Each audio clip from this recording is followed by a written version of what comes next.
Hi hello welcome back to our channel. ചാട്ടി വാ.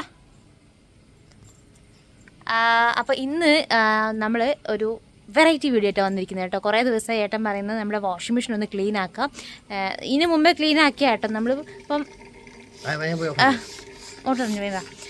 അപ്പം വാഷിംഗ് മെഷീൻ വാങ്ങിയിട്ട് ഇപ്പോൾ ഒരു 4 കൊല്ലമാവുന്നത്. നമ്മൾ ഹൗസ് വാമിങ്ങിന് വാങ്ങിയ വാഷിംഗ് മെഷീനാണ്.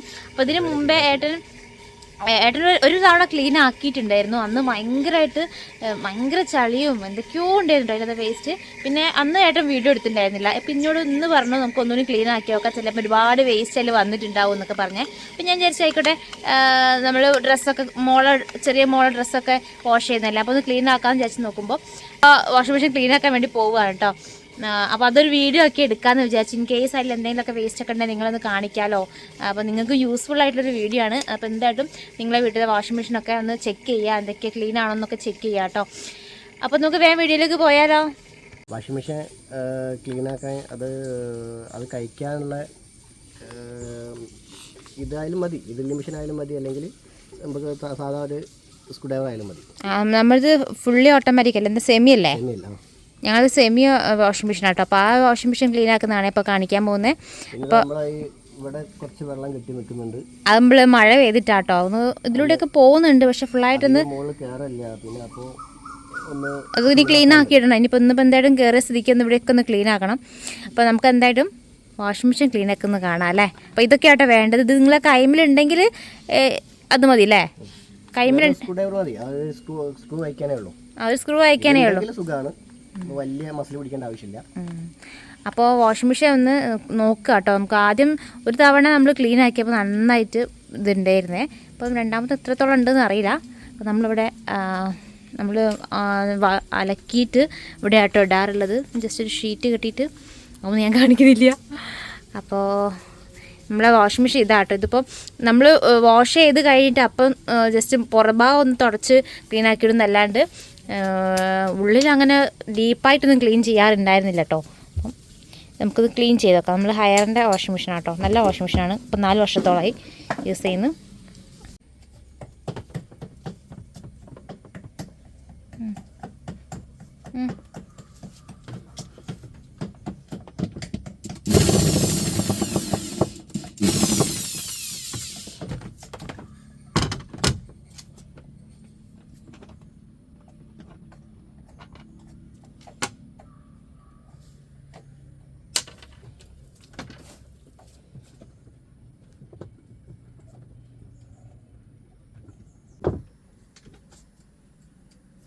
വലിയ ചേർന്നില്ല കാണിക്ക്. തിരിച്ച്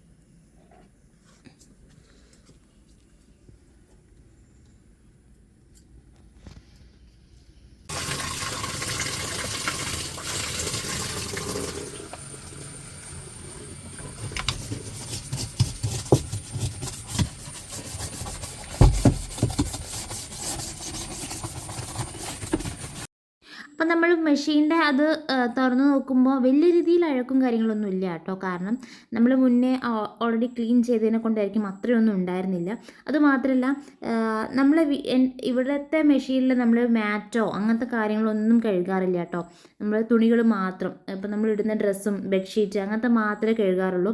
ചില ആൾക്കാരുടെ വീട്ടിൽ ഈ മാറ്റ് വരെ വാഷിംഗ് മെഷീനിലിട്ട് കഴുകാറുണ്ടല്ലോ. അപ്പോൾ അവരുടെ വാഷിംഗ് മെഷീനിൽ എന്തായിട്ടും നല്ല രീതിയിൽ അഴുക്കും കാര്യങ്ങളുണ്ടാവും കേട്ടോ. അപ്പോൾ അവർ അങ്ങനെ ചെയ്യുന്ന ആൾക്കാർ പ്രത്യേകിച്ച് എന്തായിട്ടും ഇങ്ങനെ ഇടയ്ക്കൊന്നിങ്ങനെ മെഷീൻ തുറന്നൊന്ന് ഡീപ്പ് ക്ലീൻ ചെയ്യേണ്ടതാണ്. അല്ലെങ്കിൽ പിന്നെ നമ്മൾ ഈ മാറ്റൊക്കെ ഇടുന്നതുകൊണ്ട് തന്നെ പിന്നെയും നമ്മൾ അതിൽ തന്നെയല്ലേ ഡ്രസ്സൊക്കെ ഇട്ട് വാഷ് ചെയ്യുന്നത്. അപ്പോൾ എന്തുകൊണ്ടും ഇടയ്ക്കൊക്കെ ഒന്ന് ചെക്ക് ചെയ്യുന്നത് നല്ലതായിരിക്കും കേട്ടോ. നമ്മളതൊന്നും ഇടാറില്ല, അതുകൊണ്ടാണ് വളരെ കുറവ് കേട്ടോ. അപ്പോൾ എന്തായാലും നമ്മൾ വാഷിംഗ് മെഷീൻ്റെ ഇതൊക്കെ തുറന്നതിനെ കൊണ്ട് ഏട്ടൻ നന്നായിട്ടൊന്ന് സോപ്പ് പൊടി വെച്ചിട്ട് ക്ലീൻ ചെയ്യുന്നുണ്ട് കേട്ടോ.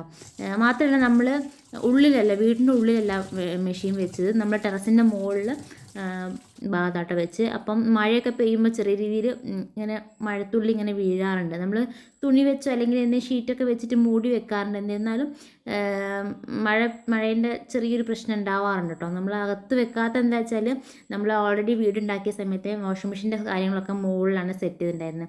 പിന്നെ താഴെ കൊണ്ട് വെക്കാനുള്ളൊരു സൗകര്യമില്ല, കാരണം പൈപ്പൊക്കെ വേണമല്ലോ, അങ്ങനെ പൈപ്പൊക്കെ വേണമല്ലോ. അതില്ലാത്തതിനെ കൊണ്ടാണ് നമ്മൾ മുകളിൽ തന്നെ വെച്ചത്. ശരിക്കും പറഞ്ഞാൽ എനിക്ക് നല്ല വമ്പം പണിയാണ് കിട്ടിയത്, കാരണം അലക്കണമെങ്കിലൊക്കെ മുകളിൽ വന്നിട്ട് അലക്കേണ്ട ഒരു ബുദ്ധിമുട്ടുണ്ട് കേട്ടോ. അപ്പോൾ അതായിട്ട് നന്നായി ഡീപ്പ് ക്ലീൻ ചെയ്ത് തന്നിട്ടുണ്ട്. അതുകൊണ്ട് ഞാനിപ്പോൾ മെയിനായിട്ടും ചെറിയ മോളെ ഡ്രസ്സൊക്കെ മെഷീനിലാണ് അധികം വാഷ് ചെയ്യാറുള്ളത്. അപ്പം ഏട്ടൻ പറഞ്ഞ് അങ്ങനെ വാഷ് ചെയ്യുന്നതല്ല, എന്ന് ജസ്റ്റ് ഒന്ന് ക്ലീൻ ചെയ്ത് നോക്കാമെന്ന് വിചാരിച്ചിട്ട് നമ്മൾ തുറന്ന് നോക്കി. അപ്പോൾ ചെറിയ രീതിയിലൊക്കെ അഴുക്കുണ്ട്. അപ്പോൾ അതൊക്കെ ഒന്ന് ക്ലീൻ ചെയ്തപ്പോൾ എനിക്കൊരു സമാധാനമായി കേട്ടോ. അപ്പോൾ നിങ്ങൾ മാറ്റൊക്കെ ഇടുന്ന ആൾക്കാരാണെങ്കിൽ, മെഷീനിലിട്ട് കഴുകുന്ന ആൾക്കാരാണെങ്കിൽ ഇടയ്ക്ക് ഒരു വർഷത്തിലൊരിക്കലെങ്കിലും ഒന്ന് ഡീപ്പ് ക്ലീൻ ചെയ്യുക കേട്ടോ. നമ്മൾ കാണാത്ത പല സാധനങ്ങളും അതിൻ്റെ ഉള്ളിലുണ്ടാകും. അപ്പോൾ അതൊക്കെ ഒന്ന് ശ്രദ്ധിക്കുക. അപ്പോൾ അത് നമ്മളെ മെഷീൻ സെറ്റായിട്ടുണ്ട്, അടിപൊളിയായി വൃത്തിയായിട്ടുണ്ട് കേട്ടോ. അപ്പോൾ ഏട്ടൻ അതൊക്കെ ഒന്ന് ഉള്ളിൽ എന്താ പറയുക സെറ്റാക്കി തന്നോണ്ട് എനിക്കും ഭയങ്കര സമാധാനമായി. അപ്പോൾ നമ്മുടെ ഇന്നത്തെ വീഡിയോ ഇത്രയേ ഉള്ളൂ. ഇന്നത്തെ വീഡിയോ നിങ്ങൾക്കൊക്കെ യൂസ്ഫുള്ളായെന്ന് വിചാരിക്കുകയാണ്. യൂസ്ഫുള്ളായിട്ടുണ്ടെങ്കിൽ നമ്മളെ ചാനൽ ഒന്ന് സബ്സ്ക്രൈബ് ചെയ്യുക, ലൈക്ക് ചെയ്യുക, ഷെയർ ചെയ്യുക. അപ്പോൾ അടുത്തൊരു വീഡിയോയിൽ വീണ്ടും കാണാം. അതുവരെ